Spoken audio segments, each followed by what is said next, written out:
એક સમયે શ્રીહરિ માંગરોળમાં સભા કરીને વિરાજતા હતા. ગોવર્ધનભાઈ, આનંદજીભાઈ સંઘેડિયા, મૂળચંદભાઈ શેઠ, રામચંદ શાહ વગેરે ઘણા હરિભક્તો શ્રીહરિને દંડવત પ્રણામ કરીને સન્મુખ બેઠા.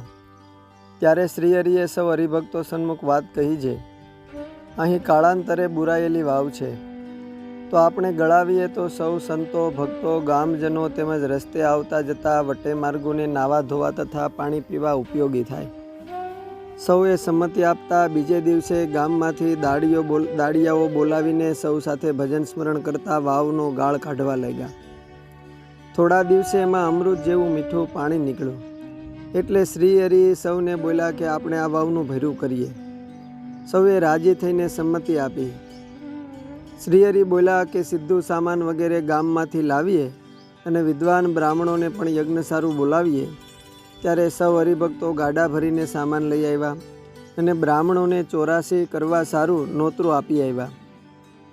ગ્રામજનો આવ્યા અને રસોડા સારું ચૂલ ગાળીને રસોઈની તૈયારી કરાવવા લાગ્યા. વાવના કાંઠાની નજીક જ વેદી તૈયાર કરાવીને બ્રાહ્મણો હવન કરાવવા લાગ્યા. એ વખતે સિદ્ધુ સામાન જોઈને સાધુ તથા હરિભક્તોને બીક લાગી.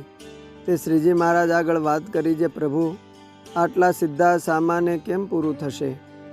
ત્યારે મહારાજ બોલ્યા કે સૌ તમે ભજન કરો, ભગવાન સર્વે પૂરું કરશે.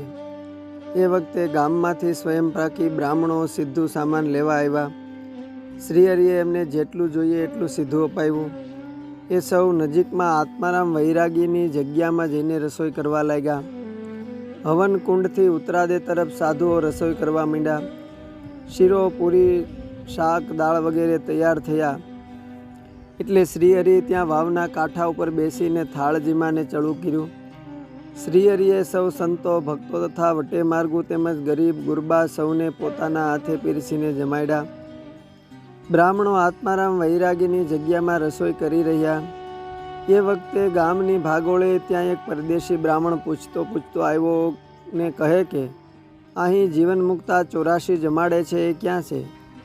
ત્યારે સૌ કહે કે ગામના આથમણા દરવાજે આત્મારામ વૈરાગીની જગ્યા નજીકમાં રસોઈઓ કરે છે. એ સાંભળીને પરદેશી બ્રાહ્મણ તુરત જ ઉતાવળી ચાલે રસોઈ કરતા બ્રાહ્મણો પાસે આવ્યો અને એમને કહે કે તમે સૌ જીવન મુક્તાની 84 જમો છો? ત્યારે બ્રાહ્મણો કહે અમે સીધું ત્યાંથી લાવીને હાથે રસોઈ, લાડુ, દાળ, શાક, ભાત વગેરે બનાવીને જમીએ છીએ. તમારે જમવું હોય તો આવો. ત્યારે તે પરદેશી બોલ્યો કે તમે જમતા પહેલાં એ જીવન મુક્તાનું કયું દૂધ છે એ જાણ્યું કે? એમ કહીને એ સૌને રસોઈ ઢંકાવીને પરદેશી બ્રાહ્મણ સૌને લઈને શ્રીહરિ પાસે આવ્યો. સૌને આવતા જાણીને શ્રીહરિ બોલ્યા કે તમે કેમ આવ્યા? કેમ કાંઈ સિદ્ધુ સામાન વધારે જોઈએ છે? ત્યારે બોલ્યા કે સિદ્ધુ તો જોઈએ તે કરતાં વધારે છે, પણ અમને તમને કાંઈક પૂછવું છે. ત્યારે શ્રીહરિ કહે કે તમારે જે પૂછવું હોય તે ખુશીથી પૂછો. ત્યારે બ્રાહ્મણો બોલ્યા કે તમે તમારું દૂધ હોય તે કહો તો જ અમે જમીશું, જો તમે નહીં કહો તો અમે નહીં જમીએ. એ વખતે સૌને શ્રીહરિએ પોતાના સ્વરૂપના દિવ્ય દર્શન દીધા. માથે મુકુટ, પીળું પિતાંબર, જરિયાની વસ્ત્ર, શંખ, ચક્ર, ગદા, પદ્મ ધારણ કરેલ છે. ડાબે હાથે એક શ્વેત મૂર્તિ દીઠી. તેને 4 હાથ 4 મુખ દીઠા. અષ્ટનેત્ર ધારણ કરેલા ધર્મદેવને હાથ જોડેલા ઉભેલા દીઠા. શ્રીહરિના જમણા પડખે ભક્તિ માતા સોનાની થાળીમાં પૂજનની સામગ્રી લઈને ઉભેલા દીઠા. આવું દિવ્ય દર્શન પામીને સૌ ઘણું આશ્ચર્ય પામ્યા ને મનમાં બહુ પસ્તાવો થયો. સૌ હાથ જોડીને બોલ્યા કે આ જીવન મુક્તા તો સાક્ષાત ભગવાન વિષ્ણુ નારાયણનો અવતાર છે. એમને આપણે પૂછવા આવ્યા એ આપણી મોટી ભૂલ થઈ ગઈ છે. આમ સૌને શ્રીહરિના સ્વરૂપમાં ભગવાનપણાનો પરિપૂર્ણ નિશ્ચય થતા સૌ પરસ્પરે દુર્લભ દર્શનની વાતો કરતા થકા પરત આત્મારામ વૈરાગીની જગ્યામાં જઈને જ્યાં તેઓએ ઢાંકી મૂકેલી રસોઈ હતી તે જમ્યા.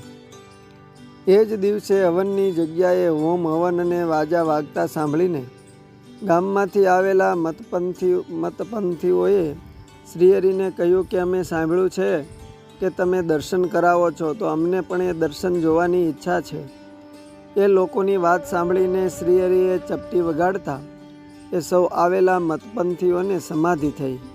સૌને પોતપોતાના ઈષ્ટદેવના દર્શન થયા ને એક પછી એક સૌ મૂર્તિઓ શ્રીહરિને વિશે લીન થઈ એવા દર્શન થયા.